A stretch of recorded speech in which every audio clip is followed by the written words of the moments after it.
एक बार की बात है, एक दूर देश में अर्जुन नाम का एक योद्धा रहता था। वह एक बहादुर और कुशल योद्धा था जिसने अपने राज्य के लिए कई युद्ध जीते थे। हालांकि एक दिन उन्होंने खुद को दुविधा में पाया। उसके सामने अपने ही रिश्तेदारों के खिलाफ युद्ध करने का काम था और वह संदेह और भय से भर गया था। उसने सोचा कि क्या युद्ध उचित था और यदि वह सही काम कर रहा था। खोया हुआ और अकेला महसूस करते हुए अर्जुन अपने गुरु और मित्र भगवान कृष्ण की ओर मुड़ा। उन्होंने कृष्ण के सामने अपने दिल की बात कह दी और अपनी शंकाओं और आशंकाओं को व्यक्त किया। कृष्ण ने धैर्यपूर्वक सुना और फिर उन्हें एक उच्च शक्ति में विश्वास रखने के महत्व के बारे में बताया।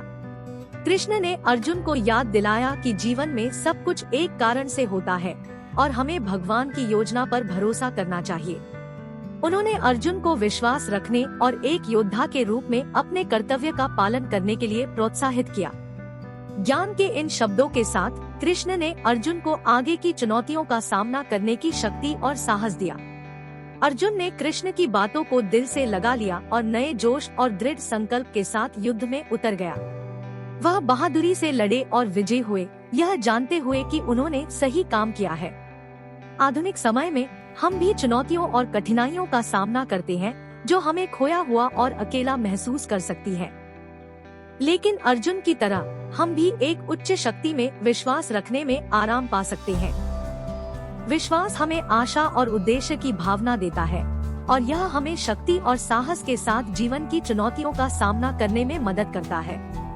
हालांकि अंधविश्वास खतरनाक हो सकता है और हमें अपने विश्वास के लिए एक तर्कसंगत और तार्किक दृष्टिकोण बनाए रखना चाहिए। हमें याद रखना चाहिए कि जीवन में जो कुछ भी घटित होता है वह आवश्यक रूप से परमेश्वर की योजना का हिस्सा नहीं हो सकता है और हमें अपने कार्यों की जिम्मेदारी लेनी चाहिए। अंत में अर्जुन और भगवान कृष्ण की कहानी हमें एक उच्च शक्ति में विश्वास रखने के महत्व की याद दिलाती है। यह हमें सिखाता है कि विश्वास हमें जीवन की चुनौतियों का सामना करने और अपने जीवन में अर्थ और उद्देश्य खोजने की शक्ति और साहस दे सकता है। ऐसी और कहानियों के लिए वीडियो को लाइक और शेयर करें और हमारे चैनल को सब्सक्राइब करें।